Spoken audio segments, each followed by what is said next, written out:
Today is our final lesson on women in the Bible, and it is 2 John. You're probably thinking, where is that? It's right before Revelation. It's one page. You're going to miss it if you fly by too fast. I mentioned earlier that 2nd and 3rd John are the shortest books in the Bible, shorter than even Philemon, and shorter than Jude, actually. 2nd John only has 13 verses. 3rd John only has 15. All right? And it's, again, if you hit Jude or Revelation, you went too far. If you're in 1st and 2nd Peter, you are not far enough. Okay? It's the 2 pages in between Jude and 1st John.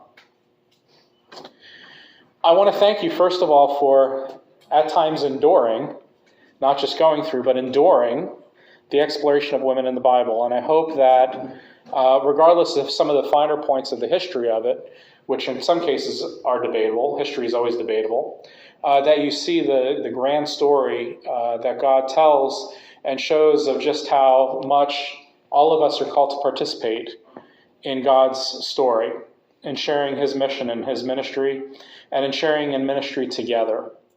There's an old Baptist saying, when the Baptists came about back in the 16 and 1700s, that we are people who are called out from the world and knit together so that we might be in ministry together. And we can see that everyone is called to that task of being on ministry for his sake and for the glory and for sharing and for the sake of the gospel of Jesus Christ. The reason why I chose 2 John is, one, we don't really ever study 2 John too often. And two, thinking about women in the Bible, this is a bit of a catch because the second letter of John is the only letter addressed to a woman, if in fact it is a woman. There's a lot of debate that it may not be a woman, that it may just be a personification of the church. So we'll talk about that in a moment. But the first thing I want to do is I want to read through, before we get to 2 John and read through it, let me just talk about 2 John in its broader context. The Gospel of John and the 3 letters of John share a similar language. Okay? The themes focus on things like truth and light and love, especially love as a new commandment that Jesus gives. It also stresses Jesus, the messianic identity of Jesus, as Jesus being God in the flesh. You remember the first chapter of the Gospel of John? The Word was with God, and the Word was God, and the Word became flesh. And that Word was Jesus Christ, who pierces the darkness, and the darkness cannot overcome it. So that idea of light and dark, of love, of Jesus' the incarnation, that very incarnational kind of a journey with Jesus, lived out in a community of love and family, pull these 4 writings together. You'll notice that I didn't include Revelation, because the book of Revelation, though it is by a John, doesn't necessarily share the same language as the gospel in the 3 letters. Nor are we sure whether whether John actually wrote those 3 letters. So we call it 1st, 2nd, and 3rd John, assuming, according to tradition, that John, the son of Zebedee, wrote those letters, but we're not sure. There's no author ever given. The only thing that we know is that in 2nd and 3rd John, the author is the elder. From the elder to the recipient. If we think that this might have been John, the son of Zebedee, we may conclude that he would have written from the apostle John to so-and-so, but he just wrote from the elder. Now, the Gospel of John, we don't know the author of that either, so we do know that the person who wrote the Gospel of John is often called the beloved disciple, who we assume is John. So there's a lot of evidence, historically and biblically, that John wrote these, but we're just not sure. What we do know, though, is that no matter who wrote the gospel in the 3 letters, that the language is so similar that we believe that if it's not John, then there is a community of which John was in charge. And so we call, the fancy word for that is the Johannine school. Johannine is John. The Johannine school that published these works. And if you do the Johannine school as a collective community, who would have published the gospel in the three letters, then you can include Revelation, because Revelation does kind of come from that kind of theological emphasis. Now, this is real brainy and kind of dorky, but it's just kind of your Bible study and kind of a context at a glance of why these three letters are named after John, and the Gospel of John is also as such. There's a relationship in the language. We're not sure the author, but we do call it the Johannine school. Okay? And that's all in your notes here, including the themes. 2nd and 3rd John are private letters written to, in the case of 2nd John, to a community. In the case of 3rd John, to a recipient by the name of Gaius, or Gaius. There is a Gaius mentioned in Paul's writings, but we're not sure if it's the same Gaius. It's a pretty common name, but that's that. Of course, 3rd John is, we're not going over that tonight, but the two letters are from the elder. 2nd John is to the elect lady. 3rd John is to Gaius. So they're very similar. All right.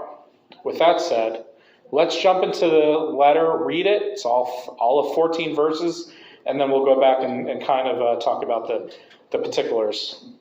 Okay, here goes nothing.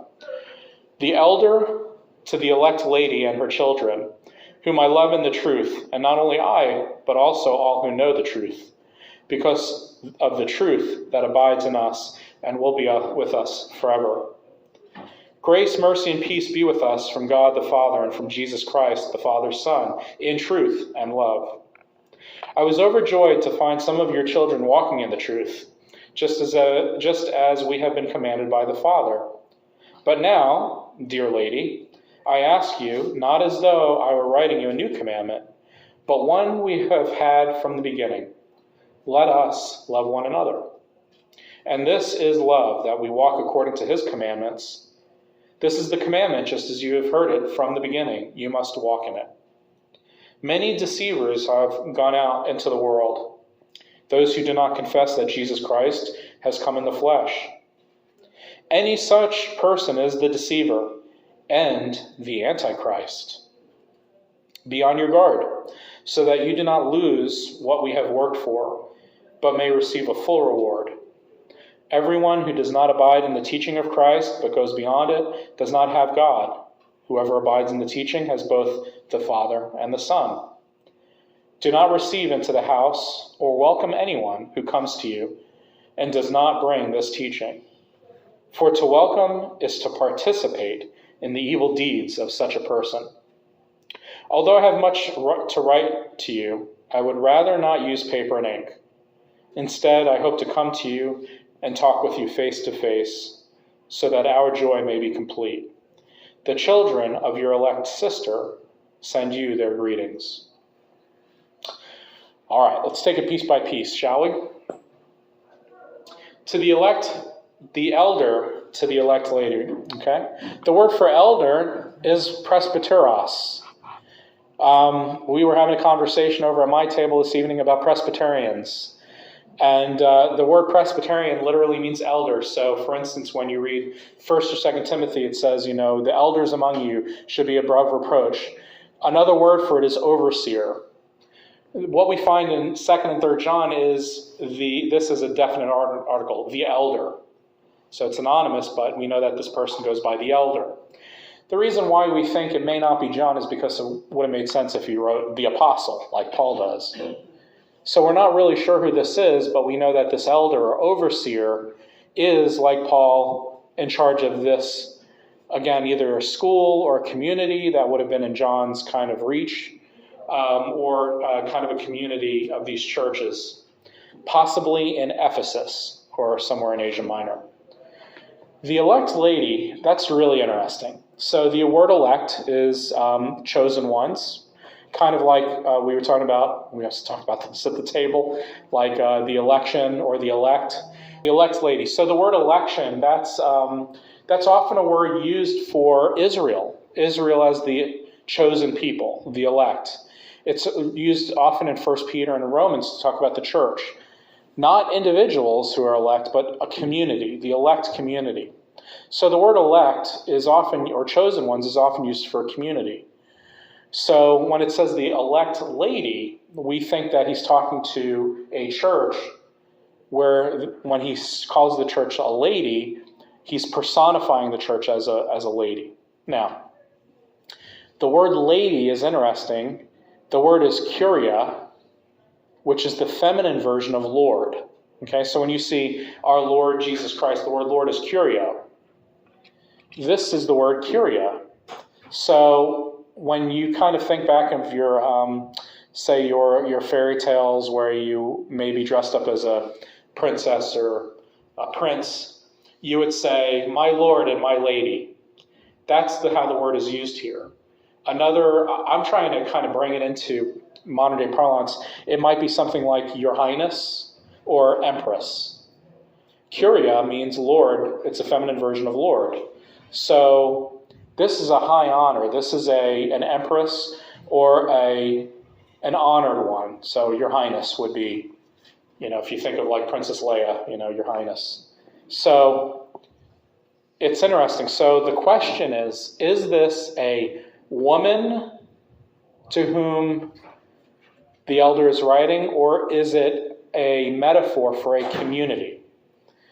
There's a lot of evidence, and we'll talk about this more in a minute, that it is a community as the elder is talking to a church and again, calling the church kind of a personified empress or lady or noblewoman as a personification of the church. There have been some theories, this is like early church history stuff, where some of our church fathers have said that it was a person, and the person's name might have been Electa, which is a common Greek women's name. So it would have been Lady Electa, to whom, so the elder could have been writing to a woman of high esteem, kind of like Priscilla, what we talked about last week, or Phoebe, another woman of high esteem, or Lydia, another woman of high esteem. So it could have been that he was addressing a woman of high esteem whose name was Electa, or Lady Electa, or Your Highness Electa. But there's only one catch to that, and I want you to go to verse 13. The children of your elect, there's that word again, sister, send you their greetings.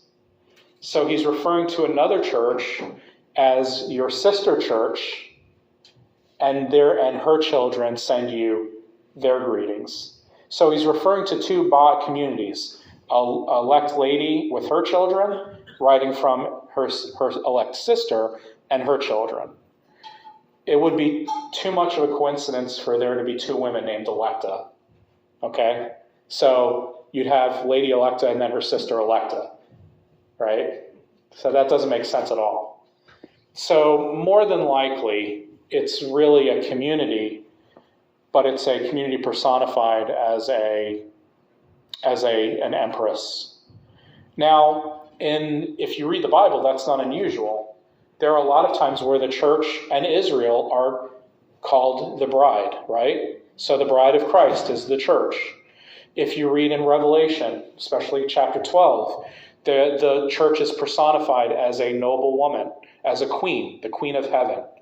And the church is to be the queen of heaven personified as the bride of Christ. So we think that it's more likely just the title for the church. So I'm kind of like, it's kind of out of scope. The study is women in the Bible, and I'm using 2 John, although it could be a community, but I think it's important because it's interesting that it's to a personal or a proper pronoun, the elect lady. And I think you always have to have in the back of your mind that it could be a noblewoman, very much like Lydia or Phoebe or Priscilla. Could be. Probably not, but it could be. You just never know. And you always have to have some room in your faith for a little bit of I don't know-ism, because I think that's what keeps things exciting, but it also again, impresses upon us the importance of women as a part of those, as fully participating members in God's story and in the ministry of Jesus Christ. Going back to verse 1 and 2, what word do you see used a lot in verse 1 and 2? And and even 4. What word do you see over and over again? Truth, yeah. So notice the amount of times that truth is used. Okay? It's used in 1st, 2nd, and 3rd John 27 times. In this letter alone, I believe it's used 5 and maybe more. But notice that truth is really the place in which we're supposed to abide. And I don't know what the King James Version says, but in my Bible it says to abide in Jesus' teachings. Abide in the truth. Do you remember where truth and abiding in teachings came up before in the Bible? Some Bible trivia for you. Anybody know where? Remember Jesus' farewell discourse in John chapter 14 through 17? Or John chapter 14 through 16. The one who is to come after me, the Paraclete, will bring you into all truth. And then if you go to John 15, those who abide in me and I abide in them will bear fruit, will know the truth. For just as I abide in the Father, so too will you abide in me. And you notice the relationship between Father and Son throughout the letter. So the truth is that the integrity of the truth here is not only the integrity of the Trinity, as God the Father, God the Son, and God the Spirit, but also for the relationship between the church as God's bride and the Trinity wrapped up in this relationship, in which truth is always kind of rooted in love, the new commandment. Okay? And you'll notice, by the way, in verse 1, it says, just to read it again, the elder to the elect lady and her children, whom I love in the truth. And then go to verse 3. Grace, mercy, and peace be with us from God the Father and from Jesus Christ, the Father, Son, in truth and love. So truth and love are paired in verse 3 and verse 1 as a kind of a sandwich in that, what we call the salutation, which is the opening sentences. And there's this idea of walking in the truth, of knowing truth, of abiding in the truth, and all that. Before we move on to verses 4 and 5 and 6, questions, thoughts? I don't want to go too fast, but questions, thoughts? Mitzi? I guess I always thought the elder to the elect lady and her children. The church is always referred to, the church, the believers, the body of believers is always referred to in the feminine pronouns. Correct. I don't take that as a woman, the elect lady as a woman, but Correct. I take it as the church. Mm-hmm. Yeah, and traditionally, It's a stretch. well, no, I mean that's kind of what that's kind of what I'm saying is the best way to think about it is as a community. So yeah, I'm agreeing with you. You Yeah, can't read that as a woman, the head of a church, and her little children. not her children. No, it'd be her congregation. It Yeah, would be the church's congregation. right. But it is I true. guess I'm getting nervous about you preaching a lot about women being pastors of churches, Yeah. and I guess I just don't see it that way. Okay, so there's a 98% chance that this is a community in which the lady is the church personified. But you always have to leave room for the fact that it might be a proper lady, although I don't think. I agree with you. Yeah, I agree with you. But you always have to leave room that it is,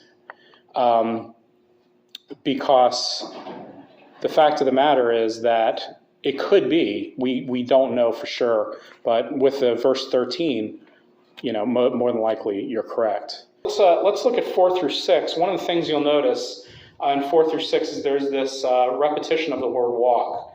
I am overjoyed, this is verse 4, I am overjoyed to find some of your children, that would be the congregation, walking in the truth, just as we have been commanded. But now, dear lady, I ask you, by the way, the other thing about the finicky thing is, when he says, but now, dear lady, I ask you, that you there is singular. So that's why I say you have to have a little 2%, because it's not you plural. So there's some scholars who say, well, if it was a community, it would have been you plural. I ask you, dear lady, y'all, but it's you singular. So that's that 2% chance that it could be a person. But again, I don't. That doesn't hold weight for me. But I'm just letting you know. Not as though I were writing you a new commandment, but one we have had from the beginning. And then I want you to notice this is verse 5. Let us love one another.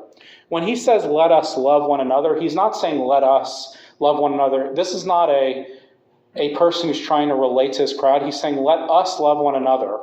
And what that shows is that there's a disruption in the community. So he's not saying, sometimes if I talk to you like as a committee, I'll say, hey, we need to do this, or let us do this. We use that language as a form of camaraderie. When he's saying let us love one another, he's including himself. And what that shows us is that there's a disruption or a conflict between his community and the other community. Let us, we're all obligated to love one another. So this gives us a little clue of the conflict that these deceivers have been creating, the rift, the dissension and division that would have been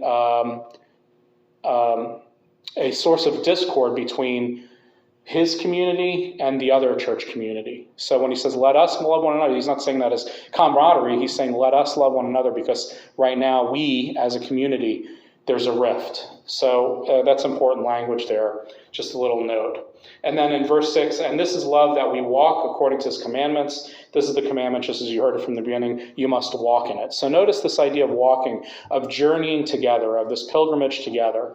So he's trying to not only... the elder is not only trying to put himself in a position of there's this conflict, but a position of unity, of walking together because we're family.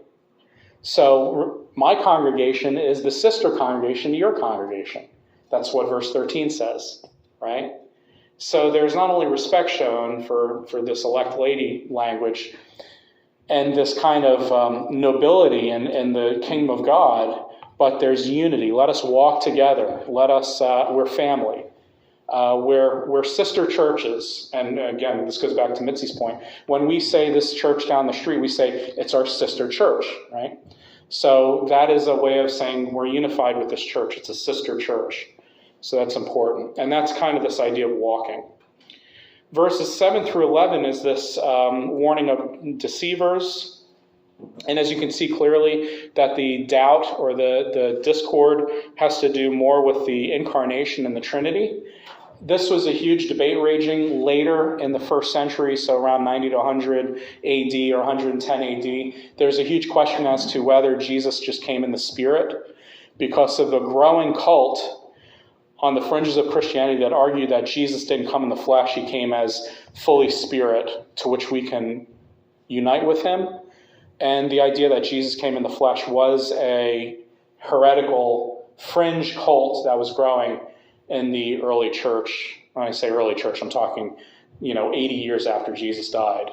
And that particular cult is something that 2 John addresses, 3 John addresses, Jude addresses it, and I'm trying to think what else.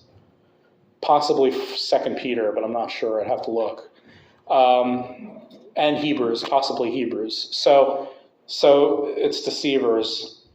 The other thing, I talked about verse 9 with this abiding. That echoes Jesus' teachings in John 15. But I want to pay special attention to verse 10. Do not receive into the house or welcome anyone who comes to you and does not bring this teaching. So the idea is don't welcome any person into your house, just the teachers. So he's really talking about the teachers, those who teach this heresy. The word for welcome this is kind of finicky, but this is important. Do you remember a few weeks ago I told you about the word welcome?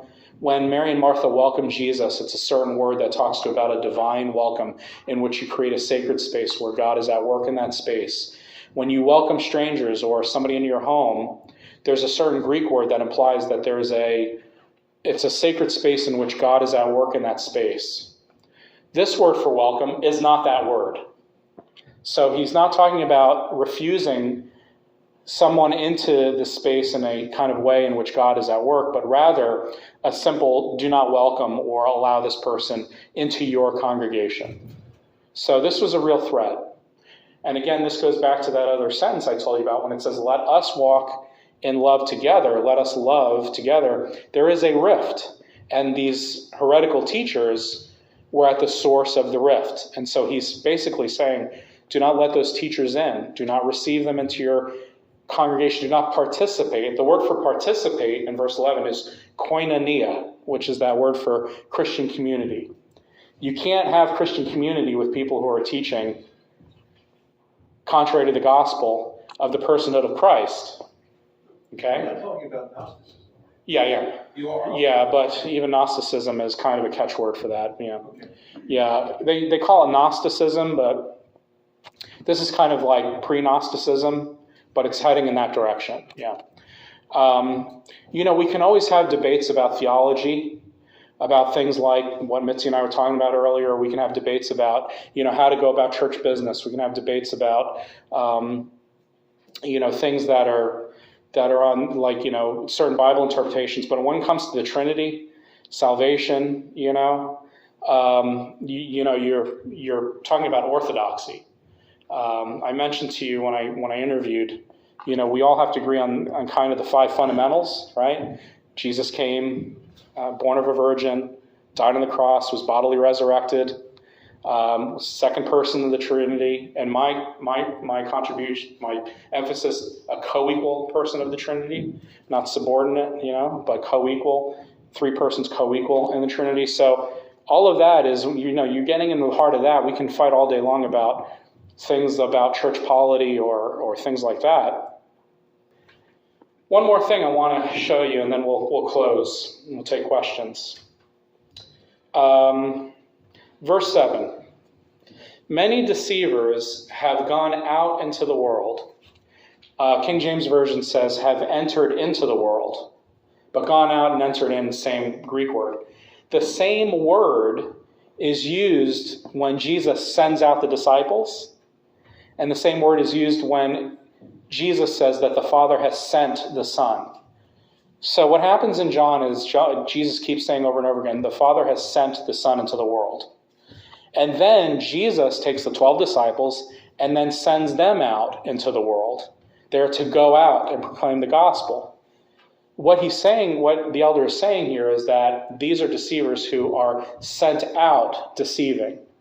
That's why they're antichrists, because they're using the same evangelistic method as Jesus being sent out or Jesus sending out. And so what happens is he's using the same language to say that these deceivers have this evangelistic effort of being sent out by the evil one to spread heresies. And that's why he calls them antichrists, because they're doing their own sending and their own commissioning, but they're not sharing, again, going back to the truth. It's not the truth. They're deceived and they're deceiving. So it's not the truth. But they have co-opted that evangelistic verb of being sent out into the world. The word is cosmos, into the whole world, the cosmos. And that's why he calls them antichrists, because they're doing the same actions as are the disciples, but the message is not the truth. So I think it's interesting.